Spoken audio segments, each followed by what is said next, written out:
बारिश हो गई।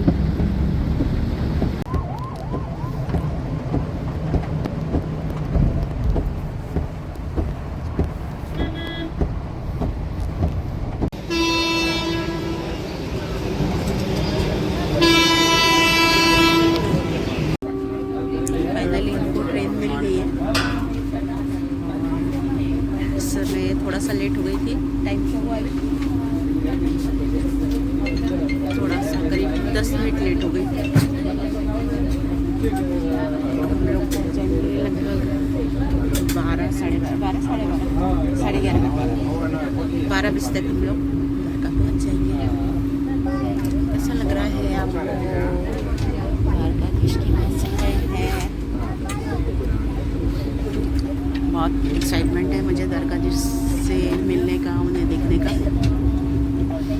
तो मेरा मानना होता है कि जितना इंतज़ार हम करते हैं अपने देवता से, अपने प्रभु से मिलने के लिए, उतना ही इंतज़ार वो भी करते हैं। तो मैं ऐसा सोच रही हूँ कि शायद द्वारकाधीश भी हम लोगों का इंतज़ार कर रहे होंगे हमसे मिलने के लिए और हमें दर्शन देने के लिए। तो फिर चलते हैं। इसके साथ ही आप सब लोगों को जय श्री कृष्णा, ओम साई राम।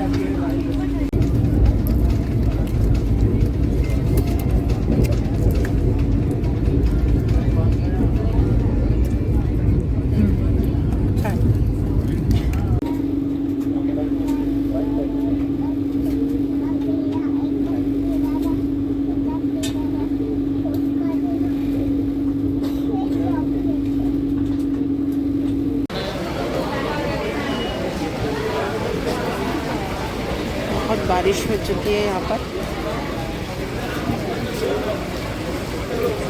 और हम आ गए हैं द्वारकाधीश की नगरी में।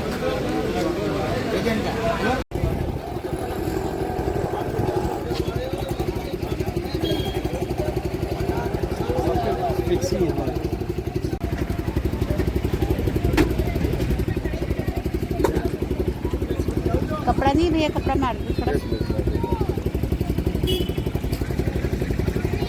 बहुत बारिश हो चुकी है। यहाँ पर कोई ओला या कैब नहीं मिली तो हम लोग को ऑटो करना पड़ा है। और बारिश थोड़ी देर पहले बहुत ज़्यादा हो चुकी है, ऐसा लग रहा है।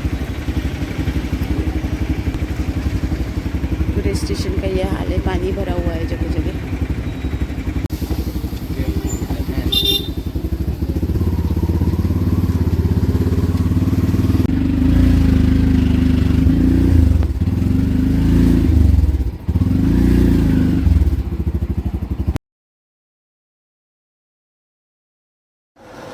अब ये आ गया है हमारा होटल, और होटल हमने ऑनलाइन बुक किया था। बहुत अच्छा सा होटल था और इसमें एंट्री करते ही सबसे पहले भगवान द्वारकाधीश के दर्शन होते हैं। बहुत प्यारा सा एक छोटा सा मंदिर था कॉर्नर में, ये आप लोग देख सकते हैं। और रूम भी अच्छे थे इसके, 4 स्टार होटल था। वो अच्छी सी फैसिलिटीज़ थी यहाँ पर, अच्छा लगा कुल मिलाकर।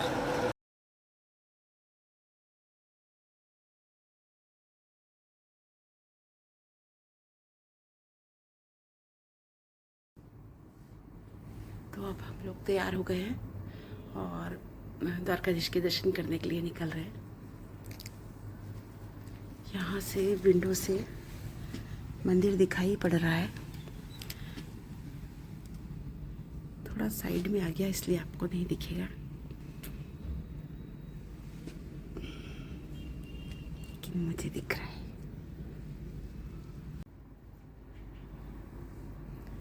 पहली बार ऐसा हो रहा है कि एक ऐसे देवता, ऐसे भगवान जिनके बारे में मैं ज़्यादा कुछ नहीं जानती, बस ये जानती हूँ कि वो कान्हा जी है। बाकी उनके बारे में मैं कुछ खास जानती नहीं हूँ और ना ही मैंने उनका कभी फ़ोटोग्राफ या कोई मूर्ति की पिक्चर्स, कुछ ऐसा कुछ भी ज़्यादा नहीं देखा। और मैं उनको फर्स्ट टाइम मैं उनको देखूँगी तो बहुत एक्साइटमेंट है कि कैसे होंगे द्वारकाधीश। बस हम लोग निकल रहे हैं। ये सुन रहे हैं आप, ये जो अलार्म है ये बांसुरी की आवाज में है। इतना अच्छा लग रहा है, बिल्कुल जैसे कान्हा का ही पूरा वो है।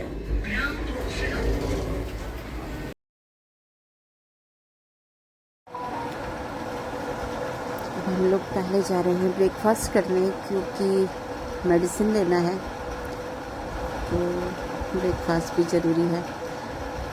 इस बार मैंने कहीं भी दर्शन बिना खाए नहीं किए, सब जगह मैंने नाश्ता करके और अपनी मेडिसिन लेकर तभी दर्शन किया है। अब ऐसा कुछ बीपी शुगर की वजह से हो गया है, तो मुझे इस बार खाना पड़ा है।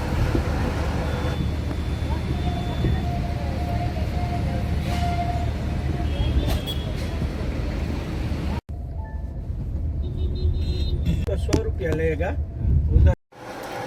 तो ये हम लोग आ गए हैं द्वारकाधीश के पास, और ये हम द्वारकाधीश के पीछे के गेट से जा रहे हैं, क्योंकि यहाँ पर भीड़ कम होती है, ऐसा हमारे ड्राइवर ने बताया। तो फिर हम पीछे के गेट से ही गए दर्शन करने के लिए। और यहाँ हमने प्रसाद लिया और अपने चप्पल जूते और मोबाइल जमा करना था हमें यहाँ पर, तो वो सब हमने यहाँ करना था। और वो सामने जो ऊपर चोटी दिखाई दे रही है द्वारकाधीश महाराज की, इतना ज़्यादा एक्साइटमेंट था, मैं तो जैसे द्वारकाधीश को पाकर बिल्कुल दीवानी सी हो गई थी। बहुत अच्छी फीलिंग हो रही थी मुझे।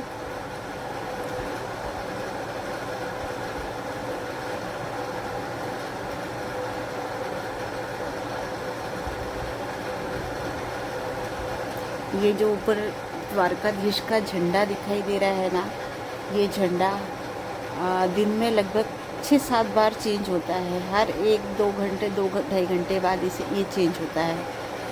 तो इस झंडे का अपना अलग ही महत्व है। जिनकी मनोकामना पूरी होती है वो लोग शायद झंडा चढ़ाते हैं यहाँ पे। और ये है संगम स्थल, जहाँ की गोमती नदी का संगम हो रहा है। तो ये देखिए हमारी गोमती जी जो है पीलीभीत से शुरू हुई हैं, पीलीभीत के आगे से उद्गम स्थान, तो मैंने उद्गम स्थान भी उनका दर्शन किया है। और यहाँ पर गोमती जी सागर में समाई हैं, तो मतलब उनका विलुप्त होना, दोनों ही मैंने दर्शन किया है। तो मैं खुद को बहुत लकी समझ रही हूँ।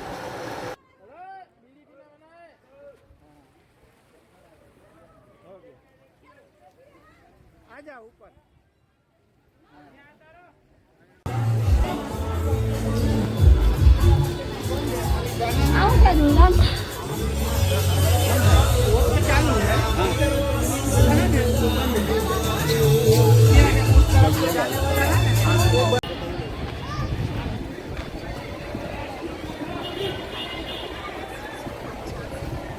सुदामा सेतु।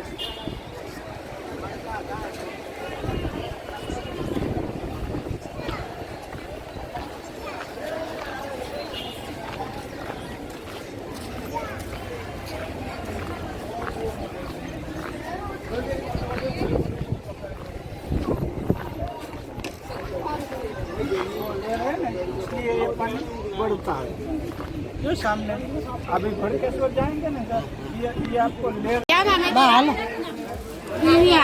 क्या डिबिया? डिबिया? ओह डिबिया, क्या क्या भरा है इस डिबिया में? बहुत प्यारा नाम है तुम्हारा, बहुत प्यारे बच्चे हो। चलो बाय। अब तुम बहुत दूर तक जाओगी मेरे साथ इसमें। यहाँ पर भी कॉरिडोर बनने का चल रहा है, तो ये सारे घर टूट जाएंगे, तब यहाँ पर भी एकदम से रास्ता क्लियर हो जाएगा द्वारकाधीश तक जाने के लिए।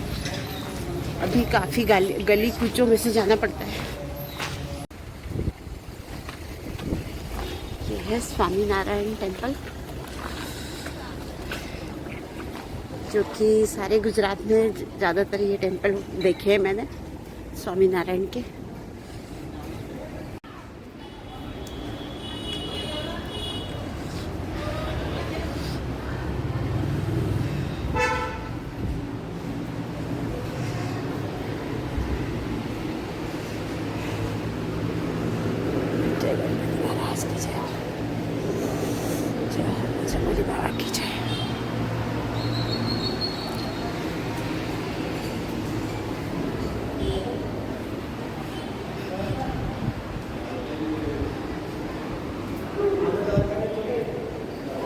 बहुत सुंदर बना हुआ है। नक्काशी इसकी बिल्कुल अद्भुत है, अवर्णनीय है सच में। बहुत ही सुंदर नक्काशी है। और ये है विष्णु भगवान का ही मंदिर है। इसके चारों तरफ विष्णु जी के पूरे, ये देखिए घनश्याम महाराज, घनश्याम नाम से है मंदिर। और चारों तरफ जो है विष्णु जी के सारे अवतार हैं।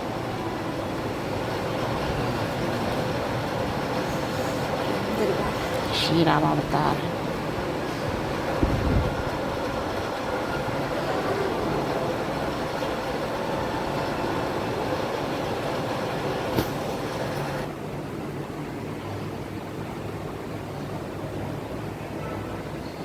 लक्ष्मी नारायण।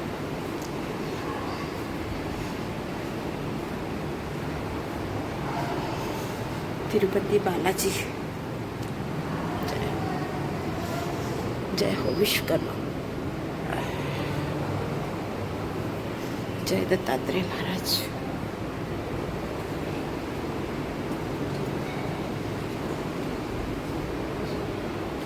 जय हो नरसिंह भगवान की जय हो।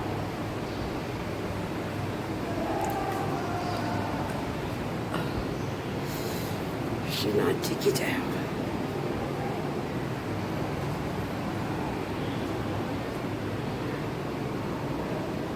वेंकटेश महाराज की जय।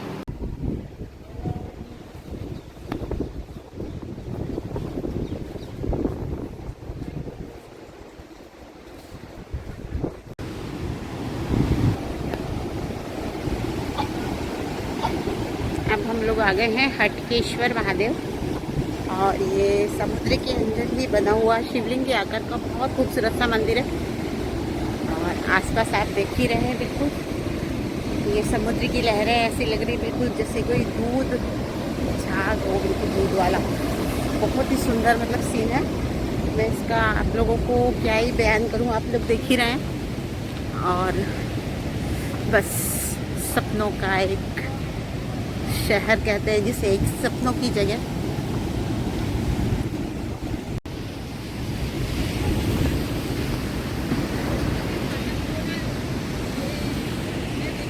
हम पहुंच गए हैं इस खूबसूरत से हटकेश्वर महादेव के मंदिर। और थोड़ा सा गर्म लग रहा है, वैसे यहाँ बहुत बारिश होके चुकी है।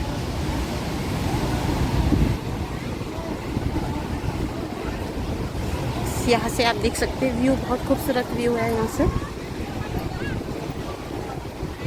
और यहाँ पर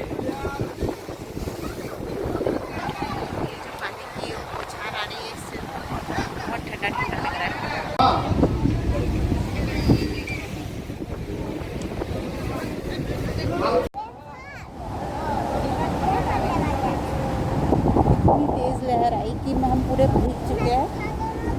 और मुँह में बिल्कुल बहुत सॉल्टेड पानी है, ये मुँह में बिल्कुल नमक नमक हो गया। फिलहाल बहुत अच्छा एक्सपीरियंस रहा हमारा।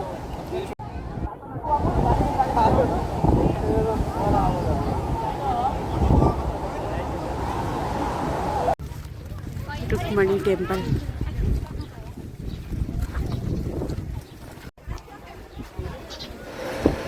ये भी बहुत सुंदर मंदिर है रुक्मणी जी का। और कहते हैं कि ऋषि मुनि के श्राप की वजह से रुक्मणी जी को 12 साल तक कृष्ण भगवान से अलग रहना पड़ा था, द्वारकाधीश से।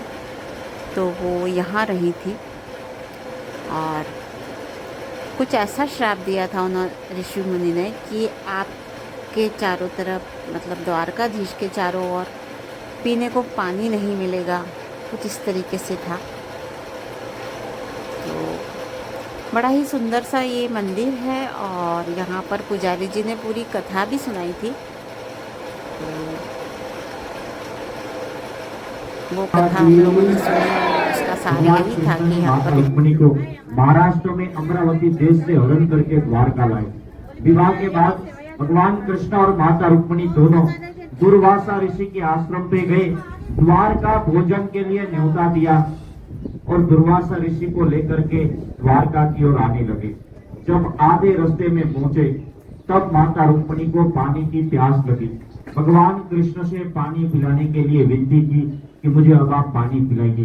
तभी भगवान कृष्ण ने अपने पैर के अंगूठे को भूमि में जमीन में दबाए और चरण में से मां गंगा प्रकट हुई, जिसे आज के दिन में चरण गंगा के नाम से जाना जाता है। वो चरण गंगा का पानी माता रुक्मिणी को पिलाए, भगवान कृष्ण ने पिए।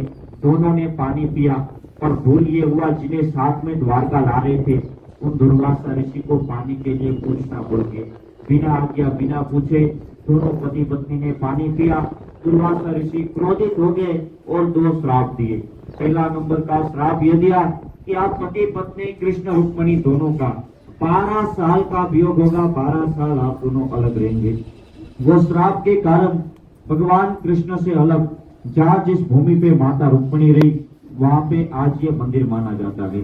और दूसरा नंबर का श्राप ये दिया कि कृष्ण मुझे आज आपने पानी के लिए नहीं पूछा है, जाओ मैं श्राप देता हूँ आने वाले समय में आपकी द्वारका नगरी जहाँ सब कुछ मिले पर भूमि में पीने का पानी न मिले। आज भी ये श्रापित भूमि होने के कारण ये पूरे द्वारका के 19 किलोमीटर के भीतर में आप कुआं करो, बोर करो, हैंडपंप करो, जमीन के नीचे से खारा पानी नमकीन पानी निकलता है, पीने का पानी निकले नहीं। और यहाँ इस मंदिर में आने वाले यात्री यहाँ जल का दान करते हैं। जो आपके घर में, परिवार में, कुटुंब में कोई छोटे बड़े जवान वृद्ध यहाँ के दर्शन करके जब हम बाहर आए तो देखा कि बाहर महाराष्ट्र से एक टोली आई हुई है भगवान विठल का कीर्तन करते हुए। तो बस मैं भी फिर इस टोली में रम गई और डांस करने लगी।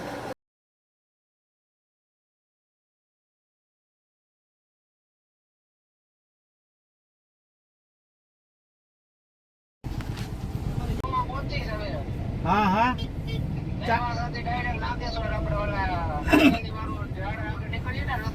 हम जी बेट द्वारका जाएंगे ना सर, वो चारों तरफ समुद्र था। मैंने इन्फेक्शन है ना सिर में, तो जलन करने लगा, फिर मैंने सिर धोया।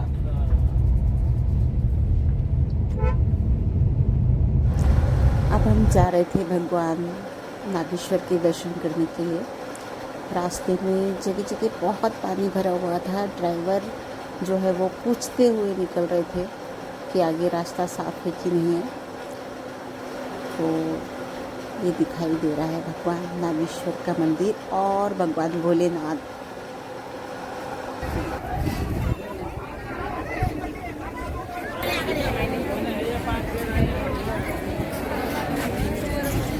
नेचुरल हवा इतनी ज़्यादा है कि कहीं भी पंखे की ज़रूरत भी फील नहीं हो रही यहाँ पर।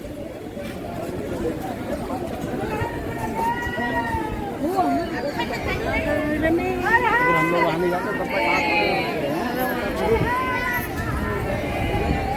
हर हर महादेव।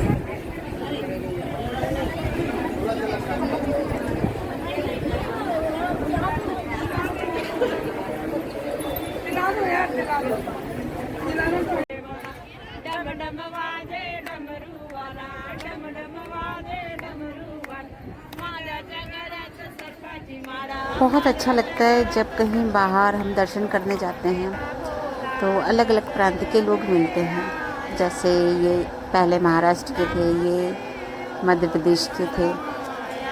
तो अलग अलग प्रांत के लोग, अलग अलग बोली, उनकी अलग अलग बोलियों में भजन।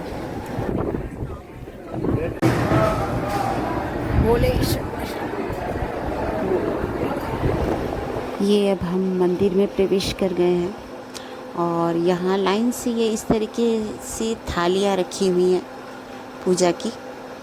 वो इन थालियों की बहुत हाई कीमत है। और वैसे भी मैं मंदिरों में जाती हूँ तो ज़्यादातर अपनी श्रद्धा और भाव चढ़ाती हूँ।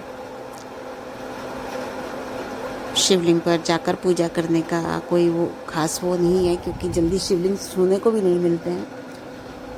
और ये नागेश्वर शिवलिंग है जो बहुत छोटा सा है और विशेष रूप से यहाँ कहते हैं कि नाग देवता के रूप में ही शंकर पार्वती हैं, नाग नागिन के रूप में।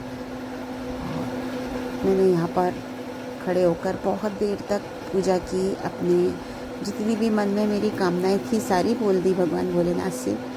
और मैंने कहा कि मेरे सब दोस्तों को अपने दर्शन के लिए ज़रूर बुलाना भोलेनाथ। गोपी तालाब, और जो भी चाहता है आपके पास आना उन सबको सारी गोपियाँ जो है इसमें तालाब में समा गई किसी राक्षस के डर से, तो वो सब चंदन बन गया तालाब के अंदर। यहाँ पर एक बेच रहे हैं खीरा, सब्जी खीरा है। अच्छा अमरूद भी है।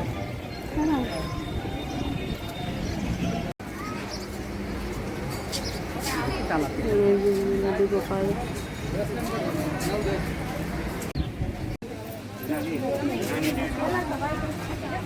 ये मिट्टी है, पीली मिट्टी, गंगा मिट्टी जैसी होती है अपनी। ये तालाब है, पानी में से जाना है। गोपी तालाब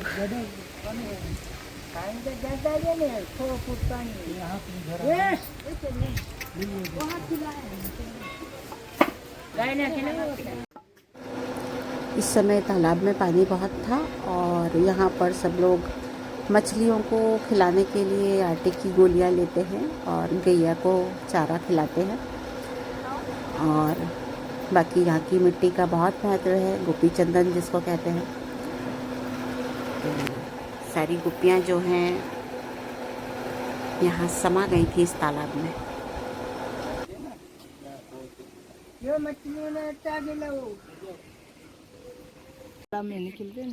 यहीं से निकालते हो आप लोग क्या चीज? ये वाली मिट्टी?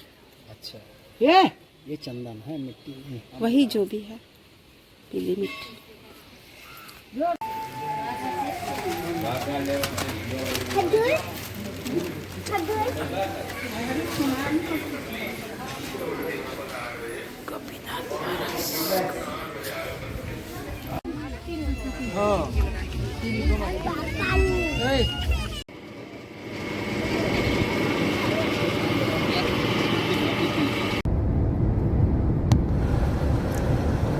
ये रास्ते में सारा जो है नमक का खेत कहते हैं यहाँ पर।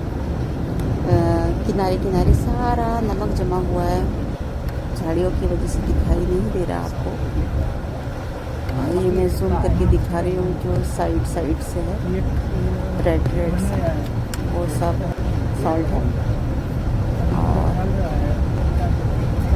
खाली पड़े हुए खेतों में पानी इकट्ठा किया जाता है समुद्र का, और फिर वही समुद्र का पानी सूखता है और अपने आसपास जो है नमक को छोड़ देता है। फिर उस नमक को इकट्ठा किया जाता है। तो इस तरीके से यहाँ पर नमक की खेती होती है और ये पूरा एरिया नमक का ही है। टाटा नमक जो है वो सब यहीं पर बनता है। ये ढेर दिखाई दे रहे हैं नमक के बीच बीच में। तो ये सब नमक की ही खेती होती है यहाँ पर, क्योंकि ये ज़मीन पूरी बंजर ज़मीन है, इस पर खेती और कोई हो नहीं सकती। और समुद्र के किनारे होने की वजह से भी इस ज़मीन में कोई कुछ भी नहीं उगता, तो इसलिए ये सब वही है। अब हम लोग हाईवे पे आ गए हैं। हम लोग जा रहे हैं भेट द्वारिका, और ये आप देख रहे हैं खड़े हुए स्टीमर। तो द्वारिका वैसे मछली उद्योग, मत्स्य उद्योग की उससे भी द्वारिका जो है फेमस है। यहाँ पर मछली पकड़ी जाती है, मछली का बिजनेस होता है, मछली सप्लाई की जाती है। रोड के इधर उधर खड़े हुए स्टीमर्स बहुत सुंदर लग रहे थे। और ये साथ साथ समुद्र चल रहा है हमारे या हम समुद्र के साथ साथ चल रहे हैं। तो पहले भेट द्वारिका जाने के लिए स्टीमर से ही जाया जाता था। रोड क्रॉस करने के लिए कोई ब्रिज नहीं था।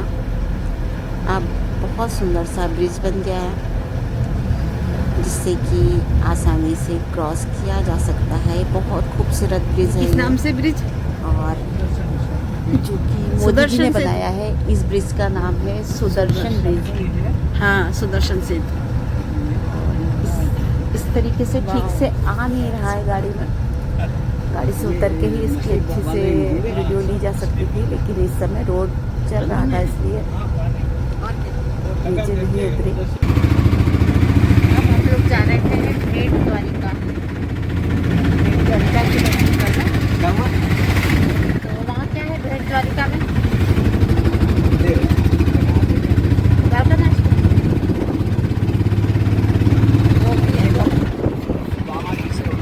भेंट की थी।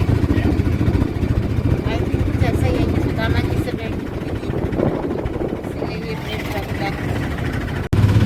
तो अभी हम भेंट द्वारिका के दर्शन करके आए और भीड़ बहुत ज़्यादा थी, इसलिए थोड़ा टाइम लग गया। अब हम जा रहे हैं हनुमान जी के दर्शन करने। अब वहाँ पर हनुमान जी का मंदिर है और मकर ध्वज का मंदिर है, जो कि ऑल इंडिया में एक ही मंदिर है। मकर ध्वज जो कि हनुमान जी के पुत्र थे और उनका एकमात्र मंदिर यहाँ पर है द्वारका में। तो हम मंदिर में देखने जा रहे हैं दर्शन करने। चलते हैं फिर, और जहाँ जहाँ मौका लगता है मैं आप लोगों को बराबर दर्शन कराती रही हूँ, लेकिन जहाँ कुछ जगह ऐसी होती है कि जहाँ पर बाहर ही मोबाइल जमा हो जाता है, तो फिर वहाँ का मैं आप लोगों को दर्शन नहीं करा पाई हूँ। इसके लिए आई सॉरी, बहुत बहुत बहुत मुझे माफ़ कीजिए इस बात के लिए।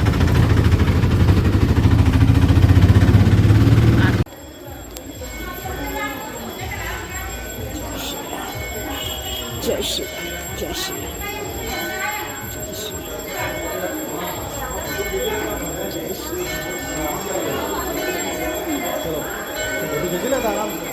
श्री गुरु चरण सरोज रज निज मन रघुवर विमल जसु बाकी बुद्धिहीन मकर ध्वज जी। ये हनुमान जी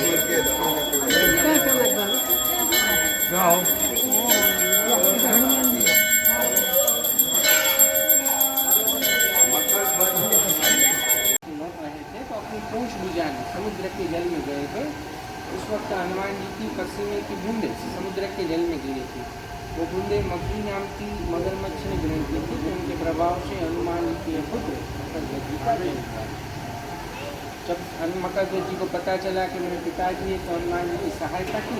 फिर हनुमान जी ने पाताल में जाकर पंचमुखी रूप धारण किया और रावण का सेना से सहाय करके प्रभु श्री राम को बंदी से मुक्त करने के श्री भूमि से आखिरी बोले ना, उसकी फोटो ले ली, मैं उसमें पूरी स्थल पुराण की डिटेल में स्टोरी लिखी। ये पाताल लोग में रखा था ना श्री राम, यहाँ से भी बहुत बड़े प्रमाण में बाहर आते हैं, तो फिर सुरक्षा के हेतु से स्टील की प्लेट से पैक कर देते हैं। यदि आप कभी पोरबंदर जाए तो वहाँ जामवन जी की बहुत प्राचीन गुफा है, उसका दूसरा छोर टर्मिनल यहाँ तक निकलता है।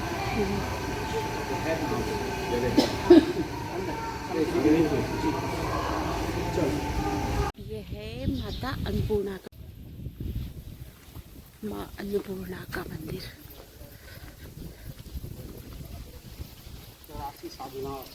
चौरिया साधुना, हाँ, ये 84 साधुओं की सिद्धपीठ है, जिसमें हवन करते होंगे ये लोग।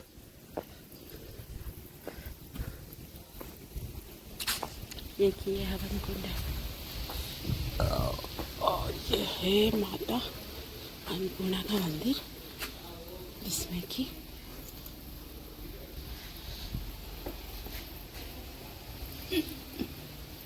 पहले ये महंत जी है।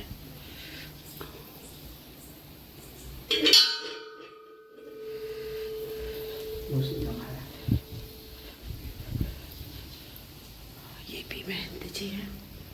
आई थिंक यहाँ पर ज़्यादातर साधु सन्यासी आते होंगे, इसीलिए ये पूजा की जगह बनी हुई है। उस पर लिखा हुआ है।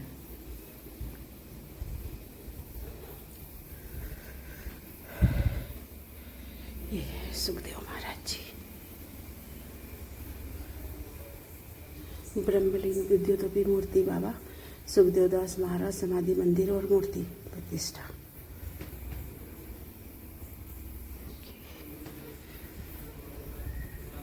अन्नपूर्णा कहाँ है? अन्नपूर्णा कहाँ है? 84 लोगों का है सिद्ध पीठ। यहाँ पर 84 साधुओं ने यहाँ पर वो किया। तब किया है।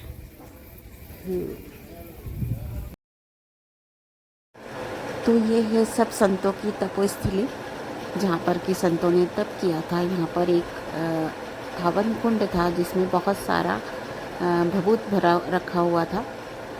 उसके बाद हम बाहर आए तो सामने दिख गया हमको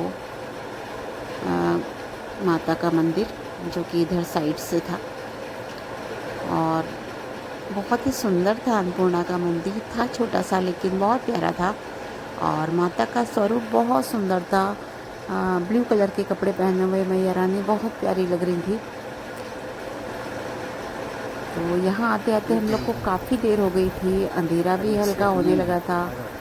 इतनी ज़्यादा शांति थी कि मतलब कहते हैं ना, बहुत ज़्यादा शांति भी घबराहट पैदा कर देती है। तो मुझे थोड़ा सा डर लगने लगा था, क्योंकि हमारे अलावा यहाँ पर इक्का दुक्का लोग ही थे और एक साधु महाराज संत जो थे वो बैठे हुए थे। तो उनके आगे बैठकर 2-4 लोग बातें कर रहे थे।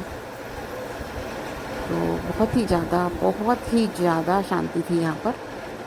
तो अब हम यहाँ से चल दिए वापस और अब हमको फिर से सुदर्शन सेतु पे जाना है, क्योंकि वहाँ पर ही हमारी गाड़ी है।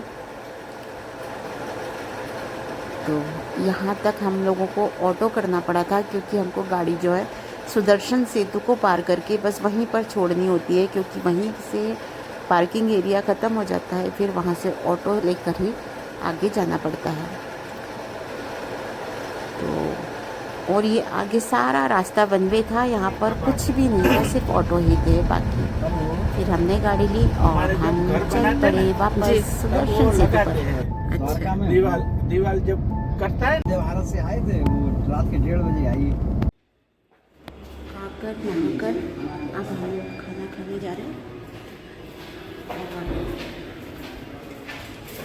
अरे वहीं तो थी। थकान बहुत हो गई थी, लेकिन अब नहाकर काफ़ी फ्रेशनेस लग रही है। तो अब हम लोग जा रहे हैं खाना खाने और देखते हैं क्या मिलता है खाने में।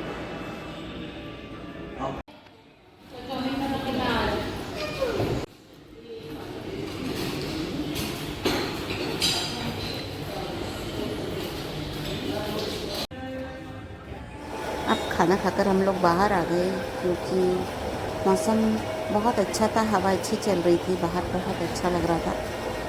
और साइड में ही लाइव म्यूज़िक शो चल रहा था। तो आप लोग जानते हैं मुझे तो म्यूज़िक का कितना शौक़ है। तो मैं बस म्यूज़िक सुन रही थी और ये मेरे हस्बैंड जो है बच्चों से बात कर रहे थे। तो बस इसके साथ ही मैं अपने ब्लॉग को यहाँ विराम देती हूँ। ओम साई राम। फिर मिलते हैं अगले ब्लॉग में, तब तक के लिए बाय बाय।